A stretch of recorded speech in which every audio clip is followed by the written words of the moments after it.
So both of these players are probably going to make top 8 at this point. So they're going to high roll d20s to see who gets to go first. Oh, that has to get rerolled. Yeah, good. Okay, so I couldn't see those tiny numbers, but oh, Dave is going first. Okay, so this could be a really short game. Dave could high hopes his opponent again. That is the least exciting possible thing, I think, because it'll be a super fast game. Okay, so whoops. So Dave is still actually in contention to pull it off. He gets the Ant-Man. He's going to use Professor X's Global during his opponent's turn. And his opponent... Let's look at Sadat's team. Sadat's got Morphing Jar, he's got Psylocke, he's got Beast, he's got Professor X, Human Torch. Sadat is going to field an enormous number of characters and use Human Torch to burn away anything that Dave wants to have work. Okay, so he bought a Black Widow, and then he used Resurrection, which is fantastic. And then he's going to be using Professor X's Global. Okay, so Dave's going to keep, of course, keep the question marks. Probably keep only one of the shields. Okay, so I kind of disagree with this play from Dave. Okay, Dave loves rolling Psychic. So your odds of rolling a single Psychic are 1 in 6. To roll and re-roll a Psychic is 1 in 36. Dave doing that twice in a row, it's going to be, so to do it 3 Psychic rolls in a row will be 1 in 216. Do it again is going to be like essentially 1 in 1200. A little bit less likely than that. So Sadat is playing Mr. Fantastic Brilliant Scientist. We have not seen that in a while. But with his heavy reliance on mask typing, his heavy reliance on Beast, it's really no surprise. Sadat is just playing a tried and true strategy. Play what you know is what a lot of people recommend, and there's a very good chance that is what Sadat is doing. On the flip side, you know, all these mass globals that are running around are with other people's. He's going to be able to take advantage of the Bolt globals. He's got Bolt characters. He's got Gabi. He's got Human Torch. He can take advantage of the Bolt globals. There are no shield there are no shield characters on Sadat's team. 0. That's interesting to me. There's only one fist character, Zarina, who, as many players have noted this weekend, might be the best character in the game. That is a high level of praise. So I don't believe Dave is going to roll enough dice to have a chance to win the game this turn. Let's see what he gets. So he's got a Nick Fury in the bag. Oh, there's the Nick Fury, and he's got an Ant-Man. He could get the Ant-Man here. He's shaking the dice around, and oh, there's the, okay. So he can't win because he doesn't have enough energy total. This is not a good roll. For I think Dave shaking his head. No bueno. Rolled energy already. Mom spaghetti. This is not good. So that's an incredible number of shields. So if Dave was playing Jinzo, this is where he'd buy it. So Dave's just going to buy Hulk. Hulk's good. Hulk is actually incredibly effective against Sadat's strategy. Sadat is probably not happy with this. Sadat is going to be in big trouble because Gabi, Human Torch, and Zarina all are going to trigger Green Goliath's ability to deal 2 or 3 damage to Sadat's entire board. I've been in Sadat's seat, and I did not win those games. It is very, very bad for you. At least in the situations where you're damaging the Hulk. At least in those cases. You could say, wow, I'll eventually do enough damage to KO the Hulk. But instead, you are trying to KO the player and all 20 of their life points. You can get there, but it's going to be really, really tough. Your ideal play, to some extent, is going to be that you're going to have to find some way around the Hulk. And for Sadat, that is more likely than anything going to be Psylocke, Quantum the Assassin. So he's going to pay the 2 mask when he fields her to eliminate David's Hulk by KOing. But even by KOing it, it's really only delaying the problem. Morphing Jar. I'm so happy to see someone at a top table effectively using Morphing Jar. And I say effectively using Morphing Jar, even though he hasn't purchased one this game, simply because he got here. He knows what he's doing. He qualified. He's 3-0. No matter what happens here, you have to have a lot of respect for Morphing Jar. Okay, so fields Human Torch. Fields a sidekick, fields Zarina.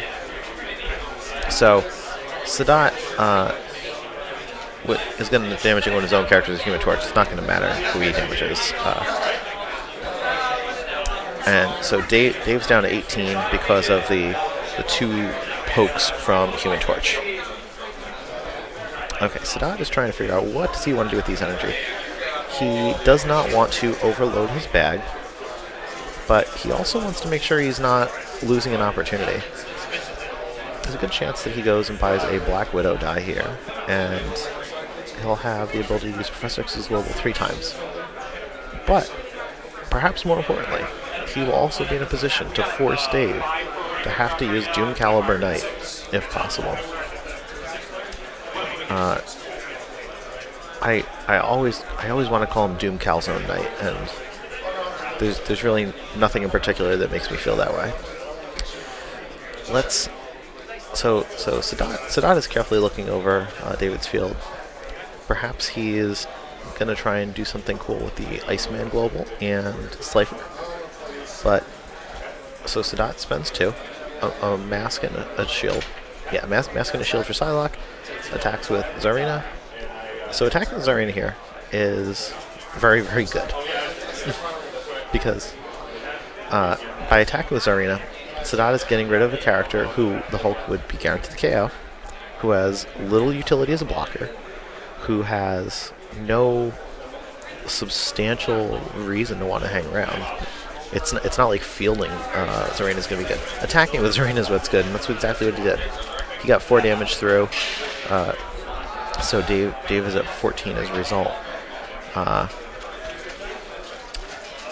So I believe that Dave's got Nick Fury and the Hulk and a bunch of other stuff going for him.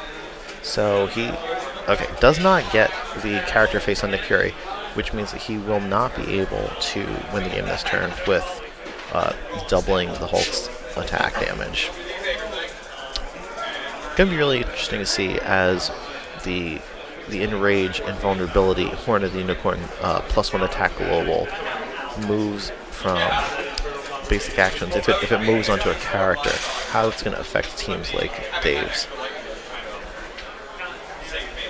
Okay, so this is where Dave's team kind of shifts from combo to control. That hey, I'm not going to win on turn 3. I'm going to lock you down. So we talk about consistency and we talk about flexibility, and you're seeing Dave has a lot of flexibility here. Where is his consistency? Well, if you look at the low-cost options, he actually has a consistency problem. He doesn't use anything that is a 2-cost character or 3-cost character besides Ant-Man Biophysicist. Really not something I could live with. It's not actually risky for that first turn play, but you can just get blown away if you miss fists. There is definitely the option, however, to pay a shield for resurrection and then use PXG 3 times, or field a sidekick somewhere in there and use PXG. But he doesn't play Blue Eyes White Dragon, so he can't convert the sidekick to energy later. The sidekick is just not cluttering up his bag. Okay, really interesting to see what Sadat does here. So, Sadat actually has a problem, which is, if he fields a character, he cannot select to not use Human Torch's ability. Okay, so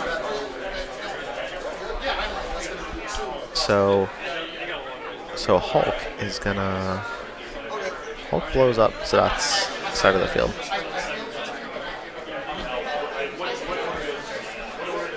So... Okay, so order matters here, because Sadat has 2 effects being go off at once, and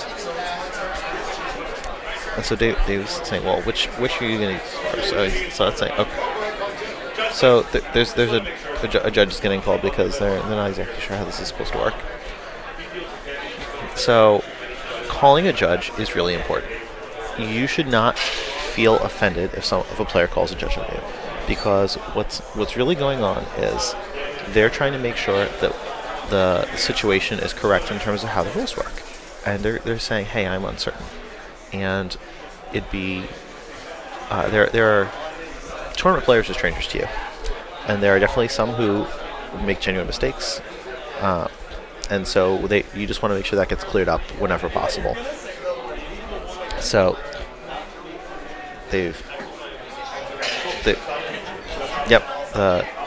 so the judges let them know how it's going to work, and yeah, so KO Hulk, and then is it the stack? It is not the stack.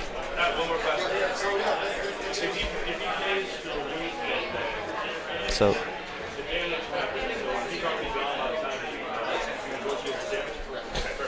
yep. Okay. So Sadat is like he's really relieved that this play works out the way that it does.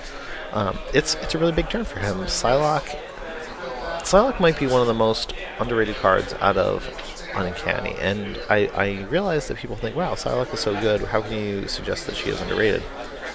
It's straightforward. To suggest she is underrated just means that not every player understands how good Psylocke is.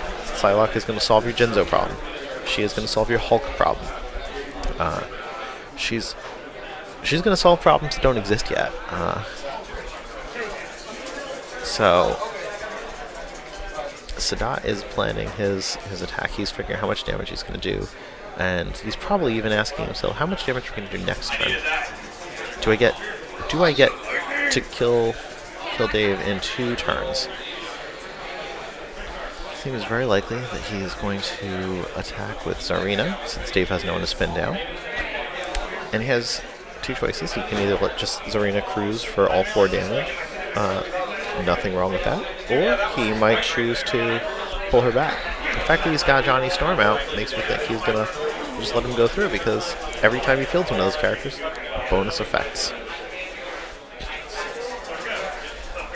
So Dave is down to 6 at this point, and really curious to see if he can pull this off. Sadat has a lot of answers, and Sadat. So this is a moment actually for Dave where if he's trying to assess Sadat's capabilities next turn, you look and you say, where are the sidekicks? There are 6 showing. There's 2 in the bag. He's gonna. I think I bumped I think I bumped this guy. Do you know what it was? I don't know what it was. I was not looking at that. So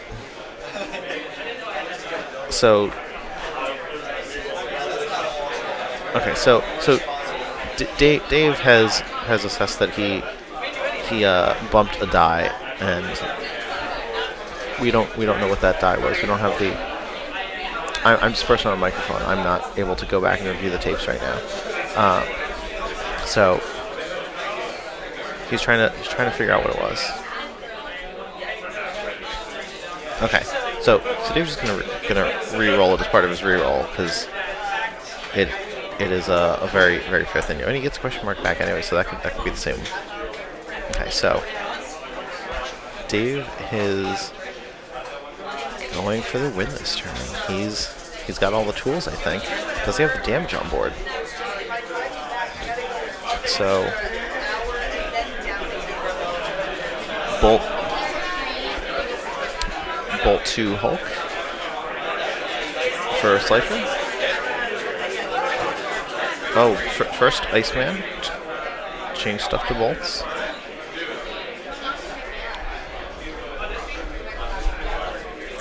actually critical that Dave keeps the question mark here because he needs a fist to activate Doomcal.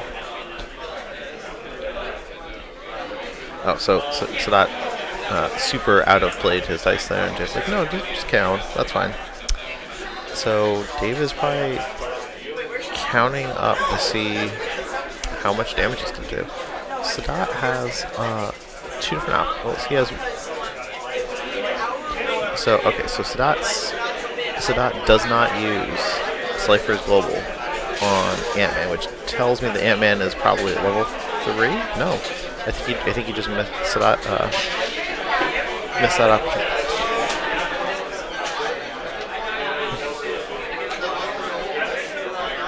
Okay, Sadat looks pretty frustrated there. It's tough to go and lose to something that is so incredibly explosive like that. So, what's that? I'm gonna try and grab somebody else because I had Dave on camera a few times. I'm gonna go explore the room a little bit. We can take a quick break. I'm gonna try and find someone who's had some success with Rainbow Draft to talk to us about that format. Since we've already gotten to talk to Dave a lot today, and I think it was fairly transparent what happened in that game we just watched.